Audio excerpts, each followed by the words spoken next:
Greetings, everyone. Welcome to another Chosen Lifeline for Men. My name is Walter Jennings, your chosen life practitioner, where I have been called to challenge and change the motivation, mentality, and mettle of men.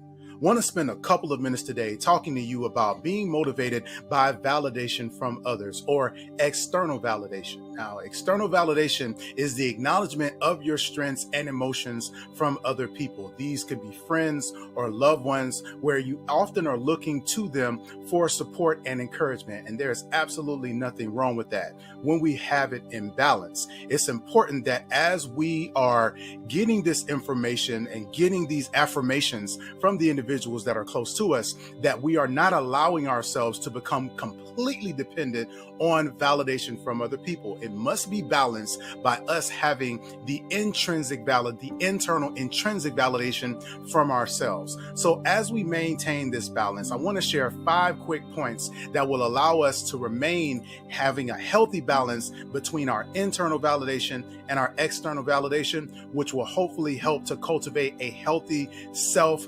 picture and a strong self-esteem. Number 1, you want to examine your childhood experiences. You want to consider taking inventory of the experiences that invalidated you, that you may have experienced growing up. And I have to share that in my experience in counseling men, one of the sticking points that I notice is that when we begin to delve into some of those childhood experiences, some of those things that they encountered in their earlier portions of life, when they have to take a critical look at some of the individuals that they admire and they see as their heroes, they really begin to pull back from from sharing and opening up during some of those sessions. And part of it is because there is a challenge in feeling like they now have to scrutinize this individual that they hold in such high regard.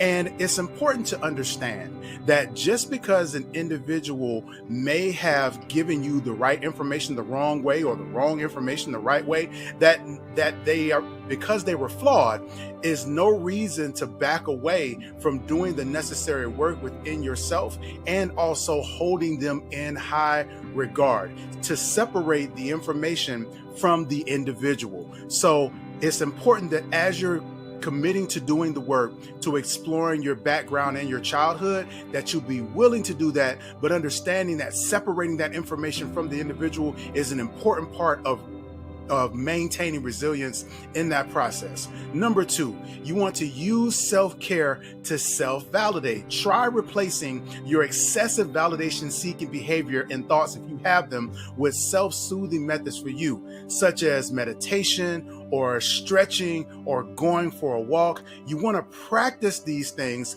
to improve your self-control when you're setting boundaries and making decisions that align with who you authentically desire to be. You also want to practice affirmations. I remember growing up listening to a very, very famous baseball player named Ricky Henderson. And it was the strangest thing I had ever heard. He talked about how he would get up every morning and look into the mirror and he would affirm himself. And I remember how vain and conceited that seemed as a young boy. But now as a man, I understand that. That is a part of that internal validation. That is him affirming himself. And that is an important part of us as men being able to speak into our own lives and encouraging ourselves. Number 3, practice saying no. Now, for a lot of us, this is not an issue at all. But for some of us, especially when it comes to our families, it can be a challenge for us to say no. People pleasing and seeking validation, it can be a hard habit to break, especially if you have a fear of abandonment. But we have to start saying no and understanding that no is a part of love. No is a part of us learning how to set boundaries, and boundaries help us to be healthy within ourselves and also with other people. And so we have to make sure that we're practicing handling the discomfort of potentially disappointing someone, so that when bigger opportunities come around, we are able to say no with no grief, and also to ensure that we are protecting ourselves and the things and holding ourselves accountable for the values and the principles that we set in place for ourselves. 4th, We want to surround ourselves with nourishing support networks. Listen, there may be some childhood friends, there may be some individuals where their negative talk was okay when you were growing up, but now as you're getting older, even though you've accepted them for who they are, it may be wearing on you. So it's important for us to take inventory of the people that are around us and then monitoring the things that they are speaking into our lives, especially if we are finding ourselves in conflict with some of the internal validation that we're seeking to give ourselves, but we're allowing external validation or external words from people to undo the work that we are purposing to do within ourselves. So we have to be very careful and scrutinize the individuals that we are receiving our words and our validation from outside of ourselves. Lastly, we have to detach ourselves from those individuals. We have to be willing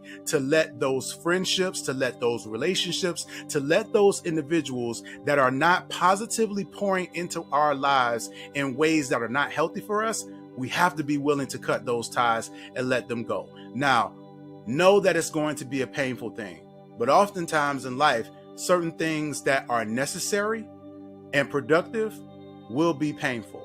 And so when we talk about being motivated by external validation, we do not want to be completely dependent on that. We want that to be validated with the internal validation that we are giving ourselves, and to ensure that it's balanced and that we have the right people in our circle that are sharing the right words with us so that we can be whole and complete.